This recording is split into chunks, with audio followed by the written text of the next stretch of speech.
Hello foodies, this is Nasrin from 8 minute kitchen. আজকে আমি তৈরি করে দেখাবো চিকেন তেহারি। চিকেন তেহারিটা তৈরি করার জন্য আমি দুটো মুরগির মাংস নিয়েছি। আজকে আমি দেশি মুরগিটা ব্যবহার করছি। আপনারা চাইলে যে কোনো মুরগির মাংস দিয়ে এই চিকেন তেহারিটা তৈরি করতে পারবেন। দুটো লেবু কেটে নিয়েছি, লেবু দুটোকে চিপে রসটা দিয়ে দিচ্ছি। প্রথমে মাংসটাকে আমি ম্যারিনেট করে রেখে দিব ম্যারিনেশন হওয়ার জন্য ঠিক 1 ঘন্টা। তো আমি এখন 1.5 টেবিল চামচ করে আদা বাটা এবং রসুন বাটা দিয়ে দিচ্ছি, আর 1 টেবিল চামচ দিয়েছি জিরা বাটা, পরিমাণ মতো লবণ দিয়ে দিয়েছি, আর 2 টিস্পুন দিয়েছি মরিচের গুঁড়া। চিকেন তেহারি বা বিফ তেহারি, এ ধরনের তেহারি বা বিরিয়ানিতে আমি কিন্তু মরিচের গুঁড়াটা ব্যবহার করি। আজকে আমি হাতের কাছে থাকা ঘরোয়া মশলা দিয়ে এই চিকেন তেহারিটা তৈরি করে আপনাদের দেখাচ্ছি। কোনো বাড়তি মশলার ঝামেলা নেই। তেহারি মশলা বা বিরিয়ানির মশলা আমার হাতের কাছে যে মশলা ছিল সেগুলো দিয়ে আজকে তৈরি করেছি। চলে এসেছি ঠিক 1 ঘন্টা পরে। চুলায় একটি ফ্রাই প্যান দিয়ে পরিমাণ মতো সরিষার তেল দিয়ে বেশ কিছু পেঁয়াজ কুচি দিয়ে একটু ব্রাউন কালার করে নিচ্ছি। এখানে কিছু মশলা দিচ্ছি: জয়ত্রী, গোলমরিচ, সাদা এলাচ, লবঙ্গ, তেজপাতা। আর যে গরম মশলা দিয়েছিলাম সেখানে জয়ফল, জয়ত্রী এগুলো গুঁড়ো করা ছিল, দারুচিনি গুঁড়ো করা ছিল। সেই গরম মশলাটাও আমি ঘরেই তৈরি করে নিয়েছি গ্রাইন্ডার জগে। এবারে যে মাংসটা আমি মাখিয়ে রেখে দিয়েছিলাম সে মাংসটা ফ্রাই প্যানে দিয়ে দিয়েছি, আর মাংসটাকে আমি প্রথমে হাই হিটে কিছুক্ষণ কষিয়ে নিব। একটু ঢাকা দিয়ে দিব। কিছুক্ষণ সময় পর আমি চুলাটা কিন্তু মিডিয়াম আঁচে নিয়ে আসব।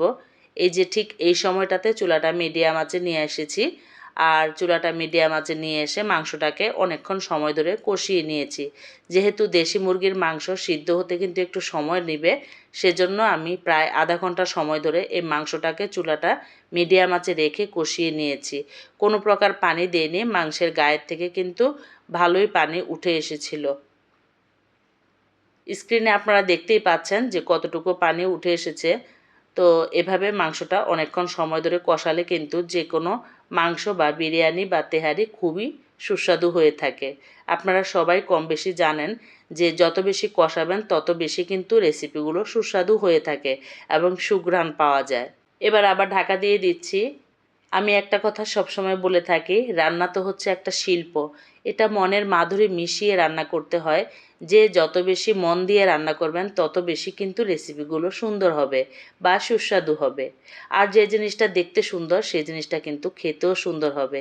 আপনি আগে একটা কিছু তৈরি করে দেখবেন যে দেখতে কেমন হয়েছে, তাহলে বুঝতে পারবেন এর টেস্টটা কেমন হয়েছিল। কিছু দুধ আমি এখানে গুঁড়া দুধ গুলিয়ে তারপর দিয়ে দিয়েছি।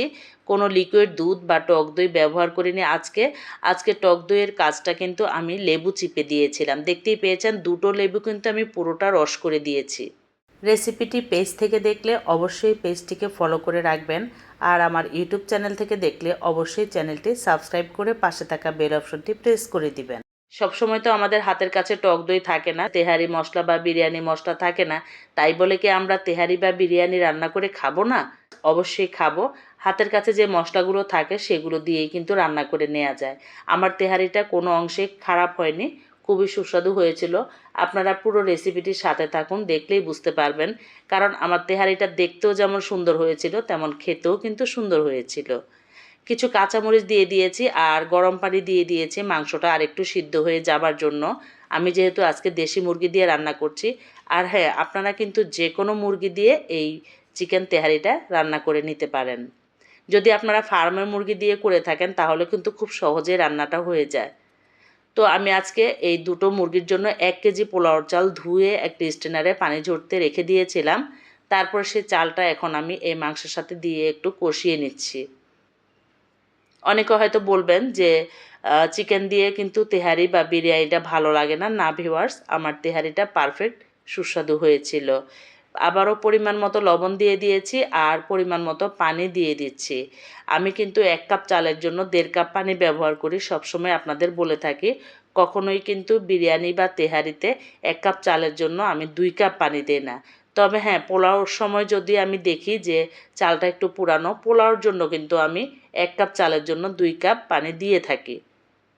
এটা কিন্তু তেহারি বা বিরিয়ানির ক্ষেত্রে করা যাবে না, কেননা মাংসের গায়ে কিন্তু কিছুটা পানি থেকে যায় আমরা যখন মাংসটাকে কষিয়ে নেই। তৈরি হয়ে গিয়েছে আমার আজকের চিকেন তেহারি। আশা করি আপনাদের ভালো লাগবে।